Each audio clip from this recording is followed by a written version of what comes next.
नमस्कार दोस्तों, मैं आपका दोस्त सुरेश कुमार सुमन, केंद्रीय विद्यालय शिक्षक, आपके अपना channel success with Suman KVS में स्वागत करता हूं, अभिनंदन करता हूं।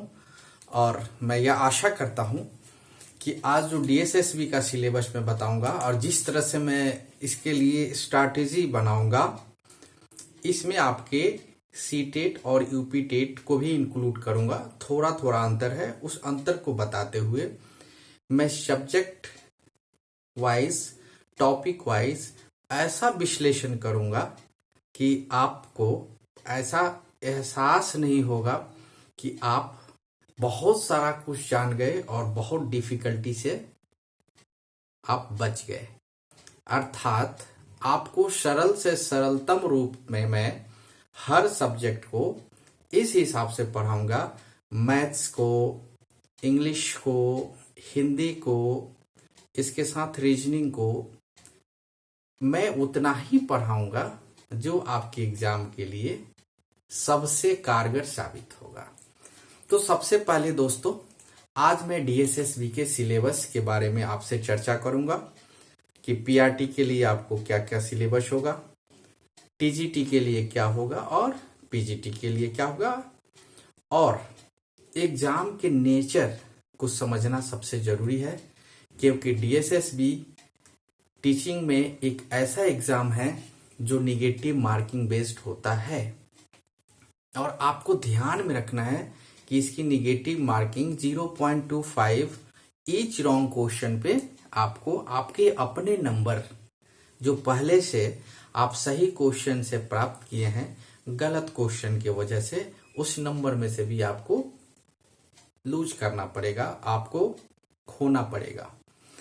तो सबसे पहले हमें सिलेबस को समझना है और सिलेबस को सही से समझने के बाद आपको किस तरह से अपनी स्ट्रैटेजी के साथ सही से किन किन विषय पे कितना कितना समय देना है और कितना आप रफ्तार से चलेंगे और कब किस हिसाब से आपकी रफ्तार होगी, वो सारी चीज बताने के लिए मैं आज आपके सामने आपका भाई उपस्थित हूं।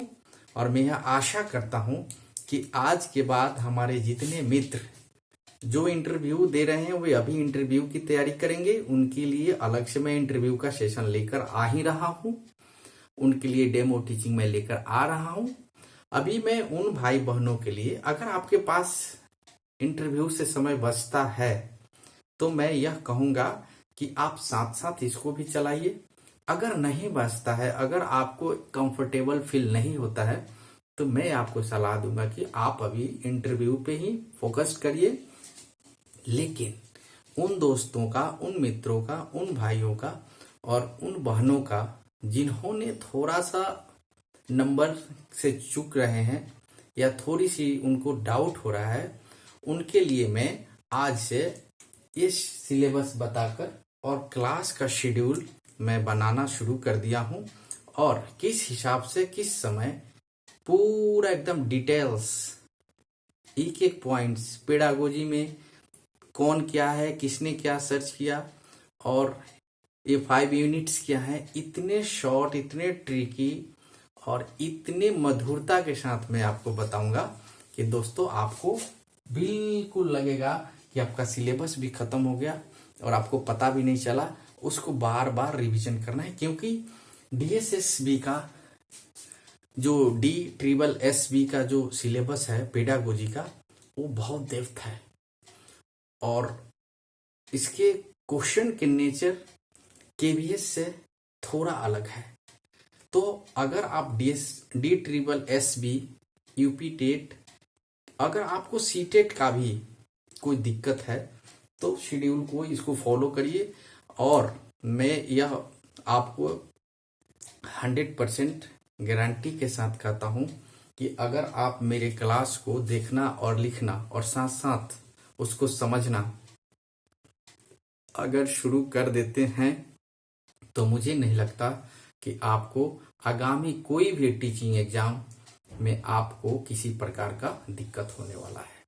तो इन्हीं शुभकामनाओं के साथ मैं शुरू करता हूं कि डीएसएसबी के सिलेबस क्या है, किस सेक्शन में कितने मार्क्स के किन किन सब्जेक्ट से आपको कितने कितने मार्क्स के क्वेश्चंस आते हैं और उनका नेचर क्या होता है। और निगेटिव मार्किंग को तो मैंने बता ही दिया, निगेटिव मार्किंग से बचने के लिए आपको क्या क्या करना है। इन सभी पहलुओं को, इन सभी स्ट्रैटेजीज के पॉइंट्स को मैं धीरे धीरे आपके साथ साझा करता रहूंगा। और मैं आपसे उम्मीद करता हूं कि ये परिवार, ये चैनल आप सभी का है। और जिस तरह से आप लोग इस चैनल को प्यार देते आ रहे हैं, आप देते रहिए। आपका भाई आपके साथ पसीना बहाते रहेगा, कंधा से कंधा मिलाते रहेगा। और आपको आपके सपनों तक पहुंचाने में अगर मैं थोड़ा भी सहायक हूं तो मुझे बहुत ज्यादा खुशी मिलती है। अब मैं शुरू करता हूं कि डीएसएसबी का, पहले ही मैंने लिख दिया कि डीएसएसबी का सिलेबस, डीएसएसबी सिलेबस में आपको पता होना चाहिए कि ये 2 सेक्शंस होते हैं। 2 सेक्शन का मतलब ये कभी नहीं होता कि आपके 2 पेपर्स के एग्जाम होंगे या 2 डेज में होंगे, ऐसा बिल्कुल ही नहीं। एक ही साथ सेक्शन ए और सेक्शन बी के एग्जाम्स होंगे। और उसमें आपको ध्यान रखना है कि सेक्शन ए से भी 100 मार्क्स के क्वेश्चन होंगे और सेक्शन बी से भी 100 मार्क्स के क्वेश्चन होंगे। अब हम सबसे पहले हम पीआरटी पे चर्चा करते हैं। पीआरटी में सबसे पहले सेक्शन ए में इस प्रकार से हम देखते हैं कि रीजनिंग से 20 क्वेश्चंस बनते हैं, मैथ से भी 20 क्वेश्चंस, जीके और जीएस से भी 20 क्वेश्चंस, हिंदी 20 क्वेश्चंस और इंग्लिश 20 क्वेश्चंस। आप काउंट करेंगे तो 20, 40, 60, 80, 100। अब आप कहेंगे कि सर ये नीचे वाला क्या लिखे हैं, तो बेटा दिस इज मिसलिनियस। और कभी कभी क्या होता है कि 2-4 क्वेश्चन इन सब सेक्शन से कम पूछकर और यहां से कुछ मिसलिनियस के क्वेश्चन 5 से 10 रख दिए जाते हैं। तो इधर से कुछ क्वेश्चंस को काट के और यहां से क्वेश्चंस आपके पास पूछा जाता है। ये मिसलिनियस भी कहां से आते हैं, कैसा आता है, क्वेश्चन का नेचर क्या होता है, इन सभी बातों को मैं जब क्लास शुरू करूंगा तो आपको बताऊंगा। तो मैं यह आशा करता हूं कि आप पीआरटी के लिए सेक्शन ए में रीजनिंग, मैथ्स, जीके, हिंदी और इंग्लिश के अलावा मिसलिनियस पे भी थोड़ा थोड़ा ध्यान देना है। कभी कभी ऐसा देखने को मिलता है कि कुछ क्वेश्चंस इधर से 1-2 क्वेश्चन कम करके और मिसलिनियस से भी क्वेश्चन पूछा जाता है। तो आपने देखा कि सेक्शन ए में, सेक्शन ए लगभग टीजीटी पीजीटी सबके लिए सेम होता है। तो मैं आप सबसे आग्रह करता हूं, विनती करता हूं कि इस सेक्शन को सभी को पढ़ना चाहिए, क्योंकि आपके इस सेक्शन से अत्यधिक नंबर उठने की अत्यधिक संभावना होती है। और इस तरह से आप सेक्शन ए के जितने भी सिलेबस हैं, जो जो टॉपिक है, रीजनिंग, मैथ्स, इन सभी को आप समझ चुके होंगे। अब मैं पीआरटी के सेक्शन बी क्या बात करने जा रहा हूं। बहुत इंपॉर्टेंट है सेक्शन बी, पीआरटी के लिए बहुत डिफिकल्ट रोल अदा करता है। और आप अगर नहीं इसको समझ कर चलिएगा तो बहुत मेहनत के बाद भी आप सेक्शन बी में अत्यधिक नंबर लाने में असफल हो सकते हैं। इसलिए आपको ध्यान रखना है कि सबसे पहले आपको सब्जेक्ट कंसर्न पे ध्यान देना है।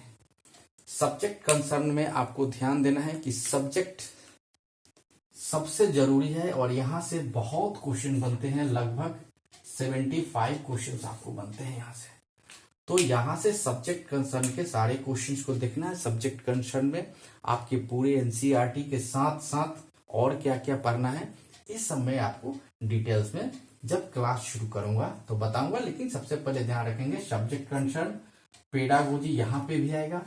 और इसके अलावा सब्जेक्ट बेस्ड पेडागोजी भी पूछा जाता है, जैसे कि मैथ्स के पेडागोजी पूछे जा सकते हैं, हिंदी के पेडागोजी पूछे जा सकते हैं, या अन्य सब्जेक्ट के भी पेडागोजी आपको सेक्शन बी में देखने को मिल सकता है। और मिलता है जब आपको मैं प्रीवियस क्वेश्चन कराऊंगा, प्रीवियस ईयर के जितने भी क्वेश्चंस है कंसेप्ट के साथ साथ प्रीवियस ईयर के क्वेश्चन का भी मैं साथ साथ रिवीजन जब मैं कराऊंगा तो आप वहां पे देखेंगे और रियलाइज करेंगे कि सब्जेक्ट बेस्ड भी पेडागोजी वहां पे सेक्शन बी में पूछा जाता है, और ये बहुत इंपॉर्टेंट है और इसको आपको हमेशा ध्यान में रखना चाहिए।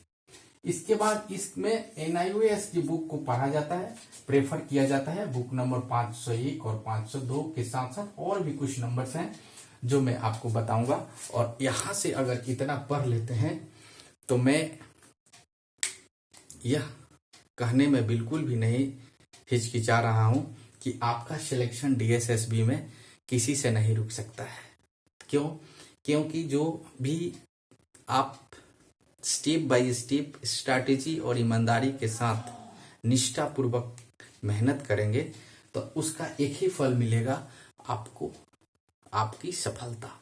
और जब सफलता मिलती है तो शोर मचा देता है। इसीलिए कहा गया है कि मेहनत इतने शांति से करो कि तुम्हारी सफलता शोर मचा दे। तो हम इतने शालीनता, डिसिप्लिन और इंटरटेनमेंट के साथ इन सभी कोर्स को पढ़ेंगे कि जिस दिन आपकी सिलेक्शन होगी उस दिन गांव में, आपके आसपास में, आपके पड़ोसी, आपके रिलेशन से के जितने भी लोग हैं, आपसे जितने लोग जुड़े हैं, जैसे मैं भी, सभी लोग शोर मचाना शुरू कर देंगे, डांस करना शुरू कर देंगे और आप एक नए आयाम को छूना और नए जिंदगी की शुरुआत करोगे। दोस्तों, ये मैं मोटिवेशन इसलिए देता हूं कि जब हम लोग डिमोटिवेट होते थे, कोई मुझे बताने वाला नहीं होता था कि हमें मोटिवेट करके आगे की बात बताए।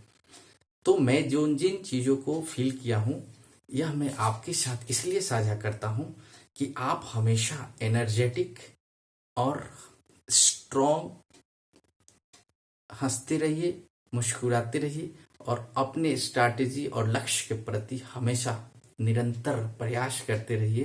प्रयास में आपको किसी तरह की दिक्कत नहीं आनी चाहिए। समस्या आती है, जाती है, उसका समाधान होता है, लेकिन आप अपने प्रयास को छोड़ देंगे, उसका कोई समाधान नहीं है।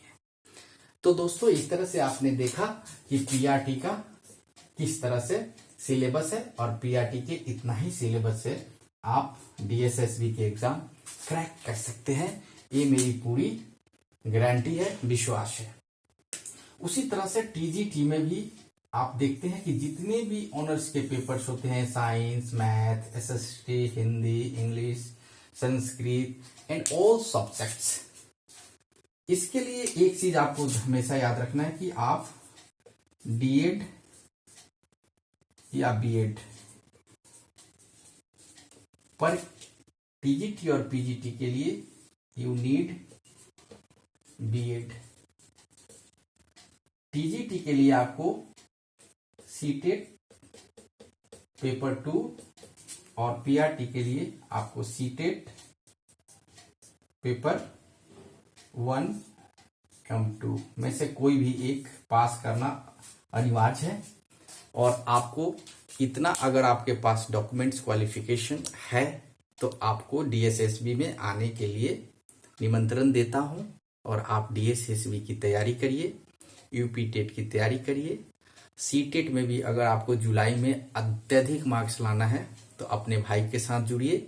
मैं आपको गारंटी देता हूं कि इतना नंबर लाएंगे कि आप सोच भी नहीं सकते। बस आपको इस चीज को फॉलो करना है। The same thing is for PGT के लिए भी सब्जेक्ट्स हैं, आपको ध्यान में रखना है। और B.Ed अनिवार्य है, यहाँ पे B.Ed अनिवार्य है। आप जिस सब्जेक्ट से हैं B.Ed अनिवार्य है। यहाँ पे CTET पेपर 1 पेपर 2 की कोई जरूरत नहीं होती, क्योंकि ये TGT और PRT के लिए ही होता है।